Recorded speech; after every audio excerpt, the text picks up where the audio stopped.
You are listening to Historyman, where we walk in the footsteps of heroes and proclaim freedom reigns. We're continuing our episodes with Trey Dunaway and talking about smallpox in the 18th century.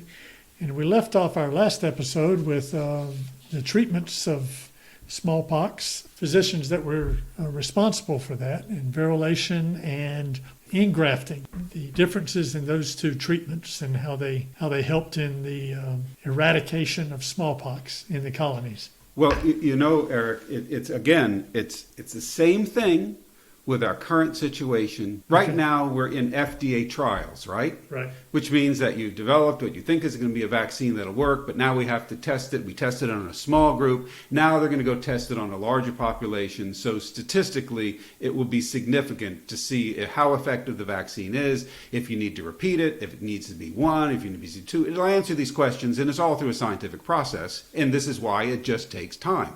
You cannot rush this, because if you do, you might be introducing something that would do more harm than good. So when you talk about the doctor that treated his son, there was a certain amount of time where he had to see if that was going to actually work. Right. And then he had to get the information out to everybody. And then he had to promote it, so saying, you know, it worked. Listen, it's so good, I used it on my own child. Right. So does that sell? Yes, that sells. And then also, but you still needed a bigger group. Now remember, when we go back to the Royal Society, so now we're back into 1720s. You go back to the Royal Society, they'd received the letters from Turkey, and they got information from Cotton Mather, and so you have all of this stuff that's going on. But they're scientists, and they're going to want to have a scientific proof and evidence, and they want to have a bigger population. So you need somebody to volunteer for a procedure that, well, it might kill them. So why not go to prisons? Wow. So in August 9th of 1721, they introduced the Newgate experience. You went to Newgate Prison, and this is where you did your bigger population studies of the effects of engrafting, of variolation. Now, at Newgate, what were they in prison for? Were they in prison for not paying their taxes or debts or something, or were they in prison for actual murder? Well, I tell you what, it didn't take much for an execution in the 18th century. You know, you steal a loaf of bread and you're gonna pay plenty for stealing that loaf of bread. So I don't know what they were in prison for, but that was where they went, because you know there was no informed consent in the 18th century. You didn't have a consent form that says, you know, this might lead to your death. They're going to say, hey, do you want to hang today, or would you like to do this? And if you survive, then maybe we'll let you out early. I mean, that would be an easy sell, wouldn't it? So they did these studies, and that's really when it started to catch on. So that fed back information across the pond, came back to the United States, came back to the colonies, and said, yes, the Newgate prison experiments have shown this appears to be effective. And then that's when it caught on, and Washington got on the bandwagon, and you know everything was going along swimmingly. So there was advancements, but it wasn't quite where we wanted it, because according to this methodology, you still had to get smallpox. Now you had it in a less virulent form, but you could still die from it. So then it becomes the question of is it worth the risk?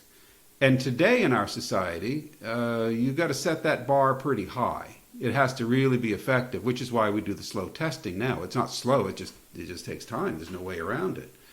But it's just like saying to somebody, well, if you go down an airplane, there's only a 1 in 30 chance it's going to crash. Would you line up for an aircraft flight? No, you'd say, oh, I'll wait till the statistics are a little better. So they wanted something better than saying, well, instead of a 14, 15, 20% chance of death, we're only going to give you like a 3% chance of death. That still was like, do I really want to take this ride or not? Right. Right. So the last part of the greatest battle of the 18th century, leading to the eradication of smallpox, occurs in Great Britain. Edward Jenner was a country physician. And now I tell you, there is a certain amount of mythology that goes around here.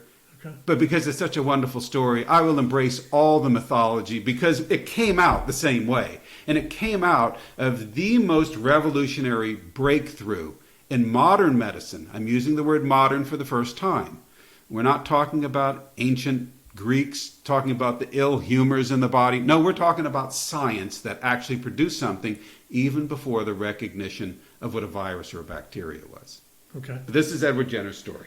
He noticed that milkmaids had the milkmaid complexion. You've heard of this. You've heard this in advertising. Oh, she has the complexion of a milkmaid. Well, what does that mean? Do you have white spots from the milk? No, it just meant you did not have smallpox scars.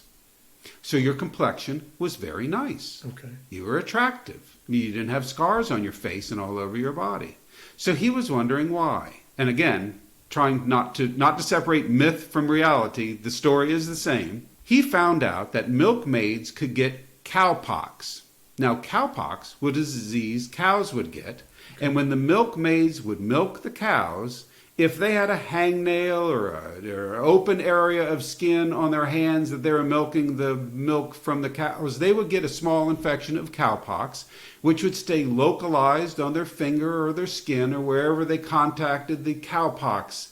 Again, they didn't know it was a separate virus. It's a related virus. It's very similar to smallpox, but according to them, they had no idea if it was different, the same, because they didn't even know what a virus was. Okay.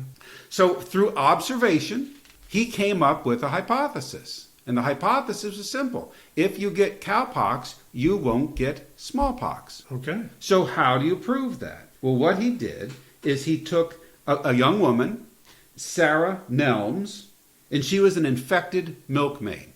And he took some pus from wherever Sarah's infection was, I would imagine her hand or someplace that was in contact with the cow, and he inoculated a healthy 8-year-old boy.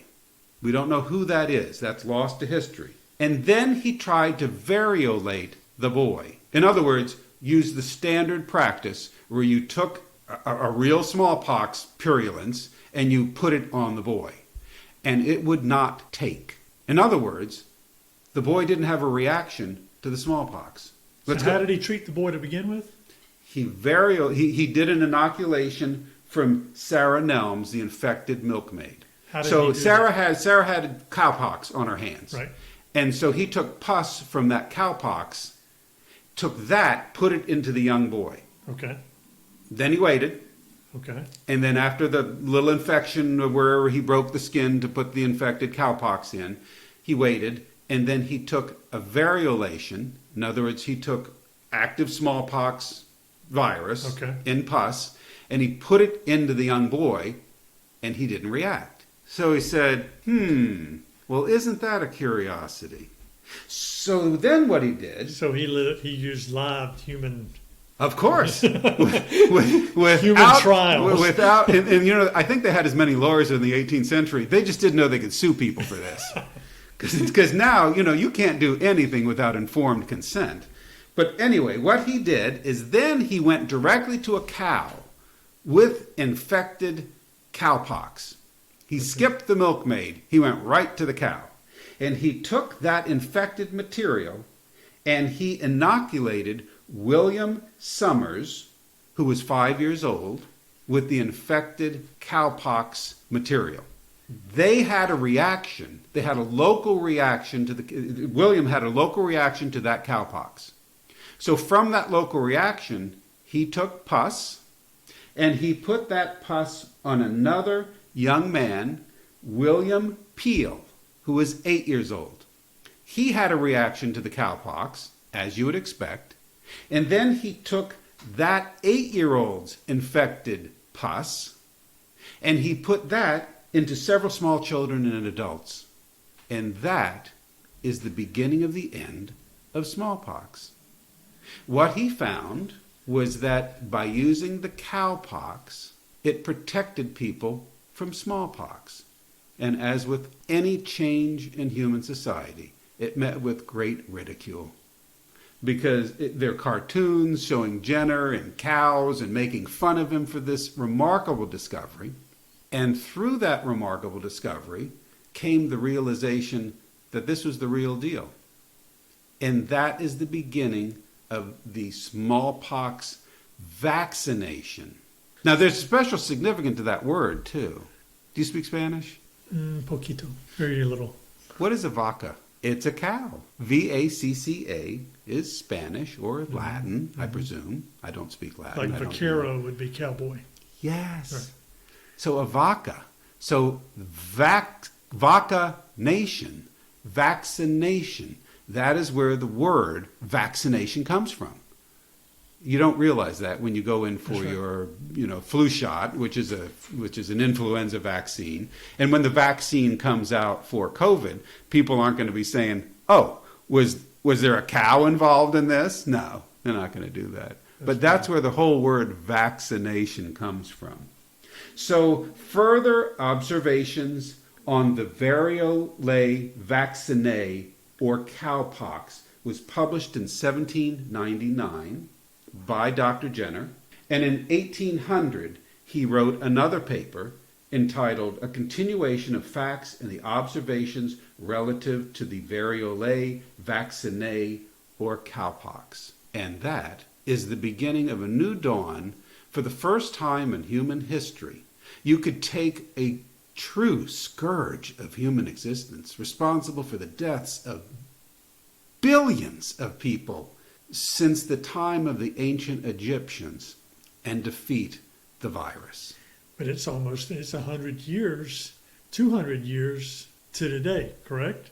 We're talking about 1800 when he's making that. Yeah. And you said before, the 1900 to 2000, you had 200 million people die of smallpox still? Yes, because it wasn't worldwide. So you had the World Health Organization spearhead the leadership to develop this vaccine. And eventually, when you discovered what vaccines were, and when you discovered what viruses were, you could attenuate the virus, you could kill the virus. So I would presume for smallpox vaccination, which isn't done anymore because the disease is eradicated, right? You would have been eventually scientifically, safely, through testing, the same kind of thing we're going through COVID now, you would have that all available today. But that's the beginning of the end. Edward Jenner wrote, "It now becomes too manifest to admit of controversy that the annihilation of the smallpox, the most dreadful scourge of the human species, must be the final result of this practice." Dr. Edward Jenner had it figured out. Thomas Jefferson was a forward-thinking guy, and he writes to Dr. Jenner, and I'll close this by reading you Jefferson's letter.